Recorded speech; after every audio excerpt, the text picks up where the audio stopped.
Now this, President Trump accused Twitter of blocking some conservatives. Quote, Twitter shadow banning prominent Republicans, not good. We will look into this discriminatory and illegal practice at once. Many complaints.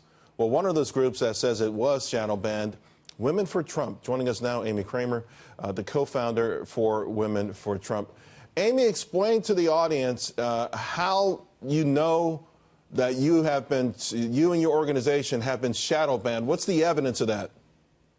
Well, thanks for having me on, Charles. But, you know, one day last week, at the beginning of the week, before this story ever broke, we went and did a meetup, a Women for Trump meetup in North Carolina. And I'm there with all these women that I'd never met before, and they wanted to follow us on Twitter. So I'm actually holding their phones, trying to find Women for Trump on their phones. We're a verified account, and it's not coming up. So I had to look for myself and then find Women for Trump through my Twitter handle, and I'm also verified. But so it was bizarre then, and I said something to our executive director about it. Then the story broke about the shadow banning.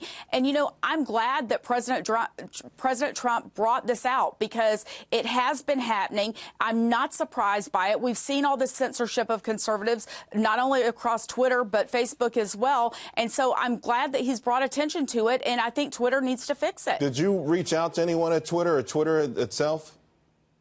I have not reached out to anyone at Twitter. I've read the story saying that they have fixed the problem. I checked earlier this morning. I don't know how accurate it is, but somebody sent me a link where I can check to see if there is a shadow ban on us, and it says that there is. I don't know how accurate that is, and I haven't checked from anybody else's phone today. It automatically populates in my phone because I follow it and because it's my account. You know, Amy, over the last 2 months, I've met with Jack Dorsey, Twitter CEO, twice. I had dinner with him once and lunch on another occasion over this issue and civility.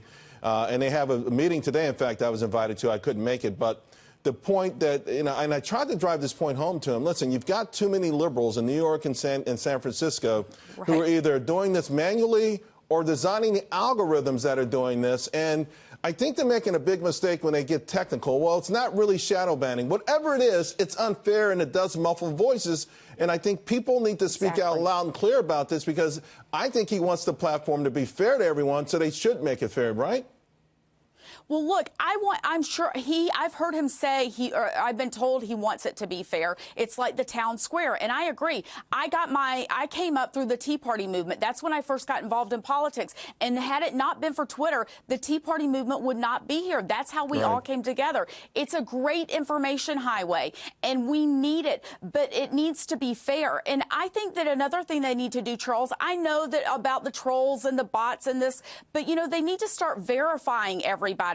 Maybe not the blue check or whatever, but Facebook, it's much harder to have an account that's not real, that's, you know, just an alias. Twitter needs to be better about that, because people, some of this viciousness will stop. I mean, it's ridiculous when you're getting death threats on Twitter. They've got a lot on their plate, but let's hope they address this shadow banning and make it a level event for, you know, experience for everyone else, and then delve even deeper. Amy, it's always great seeing you. It's been too long, and we'll talk again real soon. I know. All righty. Thanks for having me. Have a great day. You too.